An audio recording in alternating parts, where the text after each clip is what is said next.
Olá pessoal, eu sou o Vitor da Escola do Consumidor e hoje nós vamos falar sobre o processo judicial de renegociação de dívidas, no caso do superendividamento.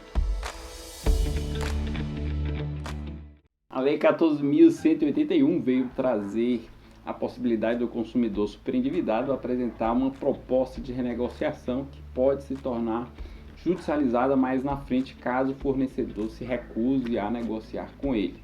Assim, por exemplo, o consumidor inicia esse procedimento de renegociação da seguinte forma: ele vai juntar o contrato ali e como é que é a proposta original, como ele já está amarrado, quais são as dívidas dele, e ele vai apresentar ali qual seria o mínimo necessário que ele precisa ali para viver. Seria bom ele tentar demonstrar isso com as despesas dele, bem como a forma que ele vai pretender pagar num prazo máximo de 5 anos e quais garantias ele pode dar.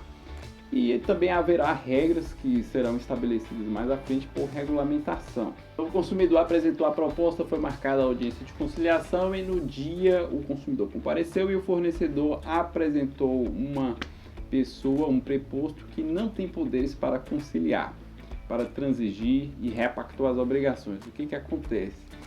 Dentro do âmbito judicial pode ser considerado como se ele não tivesse comparecido e vai se aplicar uma penalidade, digamos assim, ao fornecedor, em que beneficia o consumidor porque é suspensa aquelas dívidas e ele não vai ter aqueles encargos de mora que seriam devidos a partir dali, porque o fornecedor compareceu sem vontade de negociar. Essa proposta de renegociação pode ocorrer numa audiência de conciliação que pode estar em juizado especial, bem como em outras instituições com convênio, etc. Pode ser até mesmo PROCON em alguns casos.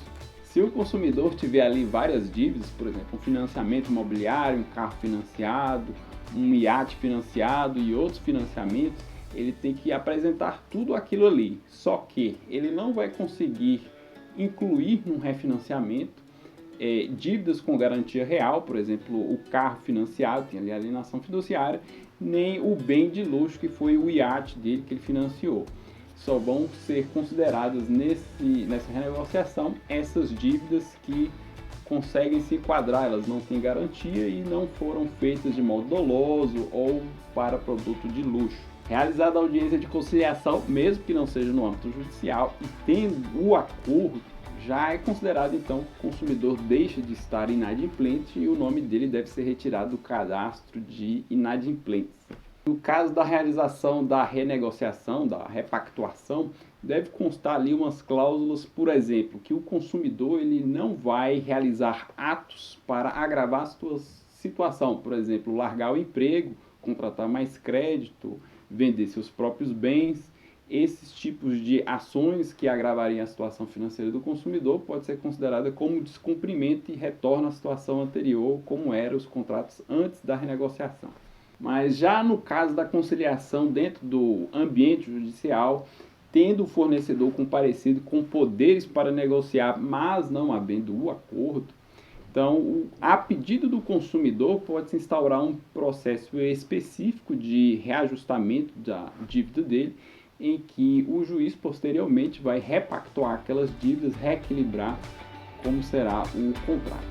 Obrigado por nos assistir. Caso tenha alguma sugestão, entre em contato conosco pelo nosso e-mail.